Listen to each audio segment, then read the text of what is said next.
Welcome to Women Being Loved, a weekly podcast and upcoming book series to help you and other women 35 and beyond attract deep, passionate, lasting love while honoring your authentic self.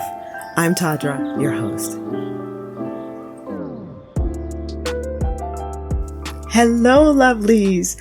I have a deep, rather personal episode for you today, and I believe it's going to be a super helpful tool in preparing you for the most authentic, aligned love relationship you could ever imagine. But first, I just want to quickly say thank you to listeners who gave a financial gift to sponsor this podcast last week. So a big, warm, happy thank you to Erica Marchand, Idara Basie, that might be Idara Bassi. I'm not sure. I'm so sorry. And Bradley Rome. You guys are awesome and you're so appreciated. Okay, let's jump in. When I was a younger woman and single in my 20s, I would often daydream about what it would be like to be in love. I'm talking that deep, passionate love, the love that Celine Dion sings about in Because You Loved Me. Yes, I did. I took it all the way back to 1993. Holla if the 90s were your decade. I wanted love like a Nicholas Sparks novel. That I can't live without you kind of love. And often the images in my mind were things like putting on some jazz, pouring 2 glasses of wine, cooking some decadent meal together in our beautiful modern kitchen, and afterward stripping down, taking a sexy shower together. Other times, I longed to travel the world with somebody to go on adventures with me, and we would cuddle in a king-size bed in an old stone farmhouse in an obscure village in the countryside of France. Yes, I have a very, very vivid imagination. The amazing thing is, I have done all of those things in my life with my husband, Paul, because I tend to manifest things, good and bad, but that's a topic for another time. But there's something I didn't think about or plan for in the future with my daydreams. And that was the hard seasons that are part of life, whether we are single or coupled. Now, I know no one wants to imagine hard times, like what the heck, right? But we all know that life throws some serious things at us sometimes, and sometimes is back to back. It gets brutal at times. And when we ignore the possibility of going through difficult times and we don't consciously work on resilience, strength, and maturity in ourselves, it can be so much more challenging when those times do come. A mistake I see a lot of single women make, and I made it myself, so no judgment here, ladies. You know me, no judgment, is believing that a life partner will somehow cancel out the discomfort or the challenges that we may be experiencing in this moment. It goes like this. If I just had someone here with me, this difficult situation would have 2 minds working on it instead of 1. Or if someone was going through this with me, I would hurt less. I just want to say that could be the truth or not. We are all on our own journeys of maturity. We all have strong areas and we all have weak areas. So your future spouse may be a great resource if, say, you are grieving a loss. But that same person may suck at dealing with financial struggles. When you're considering someone to spend your future with, take the time to think about more than the joyful parts of life. I know, as I said earlier, it's way more fun to stay in that space all the time. And you know what? It's fine. Stay there as long as you need to, sis. But also make a little bit of time to think about the other parts of life too. And here's why. It's like taking a vacation. You expect it to be fun. You expect it to be exciting and beautiful, great time either by yourself or with your friends or your partner. But that doesn't mean you ignore travel insurance because, I only want to focus on the good stuff. You see what I mean? This is what I'm saying. I know from experience that it's really important to pay attention to how both people who are coming together face difficulties, disappointments, challenges before committing to each other. And it is advised to have some difficult conversations around this topic. And I know it takes bravery and vulnerability to do that, but that's part of having a loving relationship. In a bit, I'm going to give you a few questions that will help you open up a conversation about hard experiences and about growth and all those things. But first, let's talk about just one of the 18 questions that I asked as I interviewed women for my upcoming book. The question: what is a hard thing that you and your spouse had to weather together, and what did it show you about their character? This question took almost every woman by surprise because they didn't expect me to want to know about this kind of thing in a book about love and romance, right? Everything should be happy and beautiful and hearts all day. But I'm someone who wants to prepare women to open up to love by seeing all the aspects of what a committed relationship means and what that looks like. These are the things that I wish I'd known before my first marriage. Let's go through the question again. What is a hard thing you and your spouse had to weather together, and what did it show you about their character? Here are the answers I got. Andrea and her husband, Vigao, found out they couldn't carry a baby to term, so they chose to adopt. That was their first hurdle. When their daughter was 4 years old, Andrea was diagnosed with breast cancer. This is what she said about her experience with her husband during this difficult time. When it was time for chemo, it really affected me and I felt vulnerable.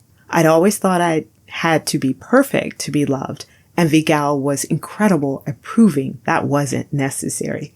He loved me through the imperfections and made me feel seen and understood. He was also willing to share me, allowing others to support me when I was in the thick of fighting cancer.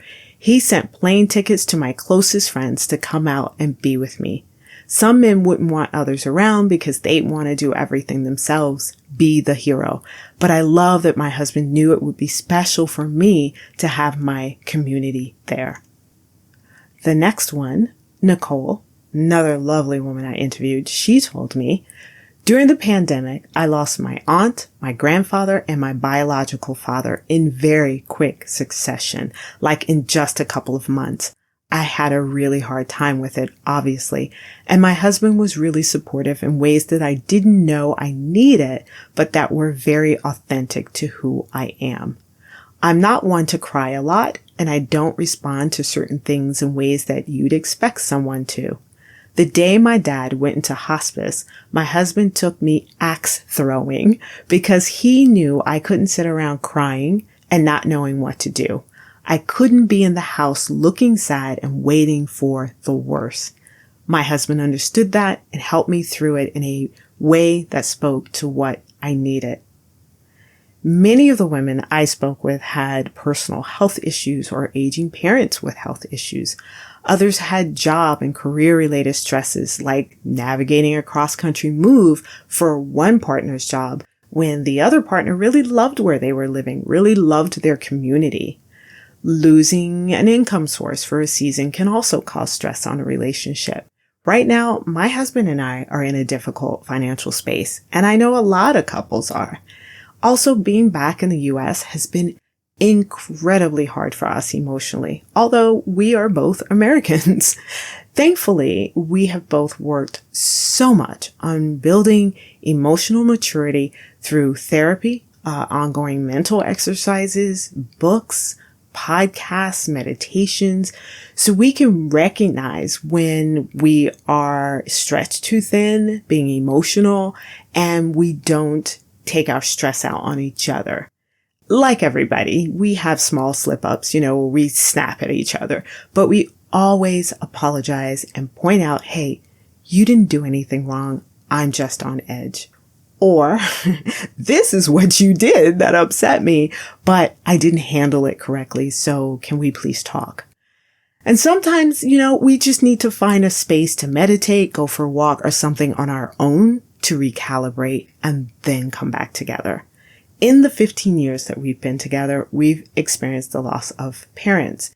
the loss of a sibling. We've both had ongoing health issues, loss of our livelihood. We also had a really big one when we were traveling.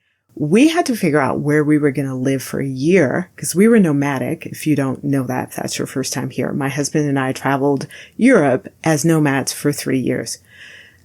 But during that, the pandemic happened. And so we had been traveling the world and house sitting. Now, suddenly, we weren't going to have access to the luxury homes that we've been living in as those owners traveled because no one could travel. So we had to quickly pivot, and we didn't have a home in the US to come back to. Thankfully, we ended up getting a house, a big farmhouse in the mountains of Albania on a farm for a year for a super affordable amount. As romantic as that sounds, it was hard. We had snakes on our property. I don't do snakes. I am not a snake girl. We had scorpions in our shoes, so we had to shake those out every single time. We had dangerous centipedes the size of small snakes under our couch and sometimes in our bed. We had hurricanes that left us without electricity. We had a fire in our walls. Yes, a fire inside the walls. We could only go out with police permission for 1 hour a week to get groceries. On top of that, we had all the other emotional hardships that everyone was going through during the pandemic, and we were nowhere near our families. My husband showed me that he is solid, he is capable, and he is there. He is the man. I am so grateful to be on this journey with him, and even more important, I'm grateful that he doesn't create challenges and drama in our lives. I have had that with past exes and their actions and their choices, which made my life a living hell. This could have been anything from cheating, which I'm sorry is a health risk for the other partner, to unregulated emotions. If you see that from the front end, do not ignore red flags. And honestly, a red flag could be as simple as someone can't handle bad traffic without becoming a demon, without blowing up, acting like the world has ended. Girl, pay attention. Ask questions. Which brings me back around to the questions that I promised. At a point when things are seemingly turning more serious with whoever you're dating, asking deeper questions are in order because you don't want to make a mistake that could have been avoided because you were too blinded by the giddiness of a relationship. Again, complete transparency here. I have done that. It did not end well. Starting off with asking for a date and a time to discuss deeper things is wise. It can be off-putting if you just pounce on someone with intense questions when you've really not set the stage. Once you have agreed to a time, a place, all that stuff to talk, discuss the types of questions that you would like to ask each other. In case like you're having a hard time with that, I have a script that I've been teaching women to use as a jumping off point. It's totally fine if you want to modify it, not use it at all, but it will give you an idea of the direction to go. So, honey, as we're getting closer, I would like to know you deeper. Would you be comfortable sharing something hard that you've been through? And how did you deal with that challenge? Give them time to answer. Be engaged, if that makes sense. Then, how did this affect you? Did you learn something like important lessons from it? Let them answer. Would you handle the situation differently if it came up now? Bam. Last question. What would you like to know about me? Now, each of these questions may take you into a maze of other things that you talk about. And that's great, right? It's totally great. Be willing to go with the flow. Don't make it, a job interview. Make sure you create an environment that's pleasant as this conversation It may initially seem intimidating or maybe a little bit uncomfortable for both of you, especially if you're with someone who's just not used to having these kinds of conversations. So maybe you want to put on some soothing music in the background with some wine, or you plan a picnic at the park or the beach, just, a place where there aren't a lot of people right next to you hearing your conversation, obviously. Maybe a nature hike and talk. I've done that in the past, and that's great because being in nature automatically makes you feel much more relaxed. And so it's a nice thing. I remember my honey and I had a difficult conversation about one of our mutual female friends who needed stronger boundaries. I chose to have this conversation while we were walking, I'd say 15 or 20 minutes to dinner one night. Having something else to do while we talked about it really helped keep things lighter than if I had, say, cornered him at home and kind of created the scene like, we need to talk right now. Automatically, someone goes on the defense, right? So I simply said, hey, Paul, while we walk down to dinner, can we chat about Sarah? Not her real name. And he said, sure. And the things that I really had been trying to convey in bits and pieces before the walk were really more openly received. He understood my objections to how she was interacting with us individually. And ultimately, we cut her loose because we are a unit and nobody is coming between that. But you see my point in the process of talking about stuff. If I had anticipated a heated emotional discussion, doing it on the street on the way to dinner would not have been the move, but I knew it wasn't going to be that. Maybe you're not in a relationship right now, so this seems not applicable. But believe me, it's so much better to think about these things now and even journal about them. In my research with women about their relationships, what I'm finding is that we all have very unique dynamics in our relationships, and it's important to align with someone who's going to bring the right personality for you. For instance, some couples said they argue like cats and dogs when they're annoyed at each other, but they both know it doesn't mean anything serious and they're going to come back and apologize. Cool. If Paul and I yelled at each other more than once a year, I would be an angry, stressed out mess.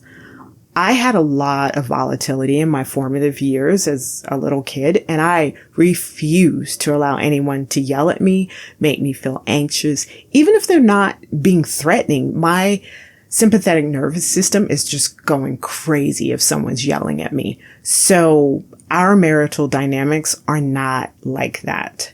I would say, personally, dating for a significant amount of time will tell you if a person is a good fit. Like, that's just my scenario. But so many women I've spoken with knew right away that their husbands were the one, like within a week. But they had been married before and they knew what to look for. They'd done extensive personal work and therapy. So they weren't like trying to complete themselves through someone else. They also knew how to recognize love bombing and other harmful things like that. You've just got to pay attention and don't make the stakes of being chosen higher than the truth of what's in front of you. I'm going to say that again. You should journal that. You've got to pay attention and don't make the stakes of being chosen higher than the truth of what's in front of you. I hope this was helpful. As I mentioned briefly earlier, I'm going to be launching a journaling and coaching program to assist women in preparing for and opening up to authentic love. I'll talk more about that in upcoming episodes. If this episode was helpful for you, please consider sponsoring this podcast with a one-time gift or an ongoing gift. It could be as little as $5. It would be greatly appreciated. Details are in the show notes. Next week, I will be doing something a little bit different. I will be doing a Q&A with my husband, Paul. We're going to talk about some dynamics in our relationship and the growth that we've gone through. I hope you join us next Thursday. Until then, have an amazing week. Love you.